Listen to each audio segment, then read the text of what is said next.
నమస్కారం తెలంగాణ రైతన్నలారా, ఇక్కడ చూస్తూ ఉన్నాం కాళేశ్వరం నీళ్లు కాలువ ద్వారా వచ్చి చెరువులన్నీ నిండేటువంటి పరిస్థితి కనబడుతూ ఉంది.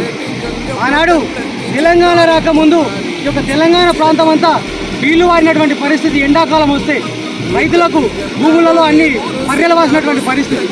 అలాంటి పరిస్థితి ఇచ్చినటువంటి కేసీఆర్ గారు తెలంగాణ రాష్ట్రాన్ని సాధించిన తర్వాత, తెలంగాణ తొలి ముఖ్యమంత్రి అయిన తర్వాత బాబు ముందు చూపుతోటి, ఆలోచన దృష్టితోటి, భవిష్యత్తులో నీటి కష్టాలు రైతులకు ఉండద్దనేటువంటి ఒక దూర దృష్టితోటి ఆలోచించి ఒక కాళేశ్వరం ప్రాజెక్టు ఏర్పాటు చేయడం జరిగింది. కాళేశ్వరం ప్రాజెక్టు కింద దాదాపు 15 రిజర్వాయర్లు ఏర్పాటు చేసి ఆ రిజర్వాయర్లతో ఇలాంటి కెనాలు, ఇలాంటి కాలువలు దాదాపు 1500 పైచీలకు కిలోమీటర్ల మేర కాలువలను ఏర్పాటు చేయడం జరిగింది. ఈ కాలువల ద్వారా ఈరోజు మనం నీళ్లు చూస్తూ ఉన్నాం, మన చెరువులన్నీ కూడా నిండుతూ ఉన్నాయి.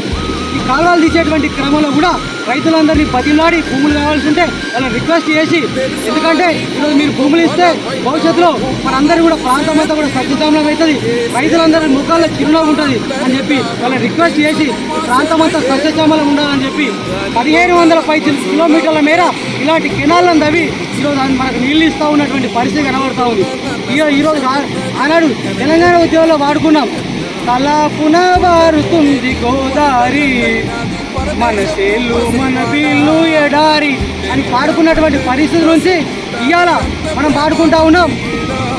గలగల్ల పారేటి గంగమ్మ తల్లినే నల్లరే గల్లకు మళ్ళించినాడమ్మ, కాళేశ్వరం తోటి లక్షల ఎకరాలు కలకలలాడించే మన పెద్ద రైతన్న, ఎట్లుండే మన పల్లెలు గతమంతా నిర్రవాడిన భూములు అని పాడుకునేటువంటి పరిస్థితి కేసీఆర్ గారు తీసుకొచ్చినారు.